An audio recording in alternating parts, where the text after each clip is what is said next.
ai du zol aro biate chalrang chongplai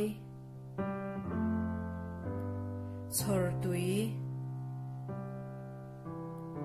dulte muncheng kolkul khohai khozol khwal en lungtan neidon niu chalrang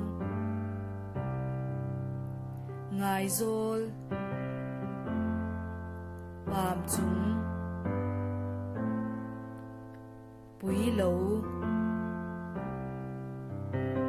rabung riang klei sial ho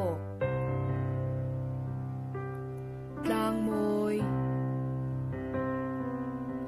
tlang pui tual pui tual te van cheng pui